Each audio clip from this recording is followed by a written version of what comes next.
ജിഷ്ണുവിന്റെ ആത്മഹത്യയിൽ പാമ്പാടി നെഹ്റു കോളേജിനെ വെട്ടിലാക്കി സാങ്കേതിക സർവകലാശാലയുടെ റിപ്പോർട്ട്. കോപ്പിയടി ആരോപിച്ച് ശകാരിച്ചതിൽ കോളേജിന് ഗുരുതരമായ വീഴ്ച സംഭവിച്ചുവെന്നാണ് അന്വേഷണ സംഘത്തിന്റെ വിലയിരുത്തൽ.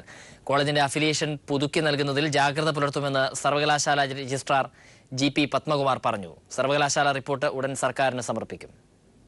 രജിസ്ട്രാറുടെയും പരീക്ഷാ കൺട്രോളറുടെയും നേതൃത്വത്തിൽ ഇന്നലെ നെഹ്റു കോളേജിൽ നടന്ന തെളിവെടുപ്പിൽ ജിഷ്ണു കോപ്പിയടിച്ചതിന് യാതൊരു തെളിവും അധികൃതർക്ക് ഹാജരാക്കാനായില്ല. ജിഷ്ണു പരീക്ഷാ ഹാളിൽ കോപ്പിയടിച്ചിട്ടില്ലെന്ന് സഹപാഠികളും മൊഴി നൽകി. ജിഷ്ണുവിന്റെ ബെഞ്ചിലെ സഹപാഠിയുടെ ഉത്തരക്കടലാസ് നോക്കിയെഴുതിയെന്നാണ് കോളേജ് വാദിച്ചത്. എന്നാൽ തന്റെ ഉത്തരക്കടലാസിൽ ജിഷ്ണു നോക്കിയിട്ടില്ലെന്ന് ആ വിദ്യാർത്ഥിയും മൊഴി നൽകി. കോപ്പിയടി നടന്നാൽ അതേ ദിവസം ഓഫീസ് സമയം കഴിയുന്നതിന് മുമ്പ് സർവകലാശാലയ്ക്ക് റിപ്പോർട്ട് നൽകണമെന്നാണ് ചട്ടം. എന്നാൽ യൂണിവേഴ്സിറ്റിക്ക് മുമ്പിൽ ഇത്തരമൊരു റിപ്പോർട്ട് എത്തിയിട്ടില്ല. കോളേജ് അധികൃതർ അകാരണമായി ശകാരിച്ചത് ഗുരുതര വീഴ്ചയാണെന്ന് സംഘം വിലയിരുത്തി. പരീക്ഷാ ഹാളിലെ ഇൻവിജിലേറ്റർ പ്രവീണിൽ നിന്നും മൊഴിയെടുക്കാനുണ്ട്. ഇതുകൂടി ലഭ്യമായ ശേഷം വിദ്യാഭ്യാസ വകുപ്പിന് റിപ്പോർട്ട് നൽകും. കോളേജിലെ ഇടിമുറി സംബന്ധിച്ച പരാതികൾ സർവകലാശാല സംഘത്തിന് മുന്നിലും എത്തി.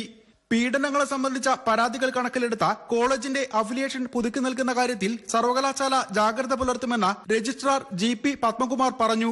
ഞങ്ങൾക്ക് യൂണിവേഴ്സിറ്റിയുടെ ഇൻസ്പെക്ഷൻ ഒക്കെ ഉണ്ട്. ഓരോ വർഷവും അഫിലിയേഷൻ കൊടുക്കുന്നതിനും അത് ഏത് സമയത്തും നമുക്ക് പരിശോധിക്കാൻ വേണ്ടിയുള്ള വിദഗ്ധ സമിതിയെ വെച്ച് നമുക്ക് പരിശോധിപ്പിക്കാറുണ്ട്.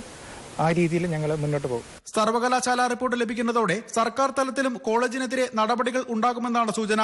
News bureau, Thrissur.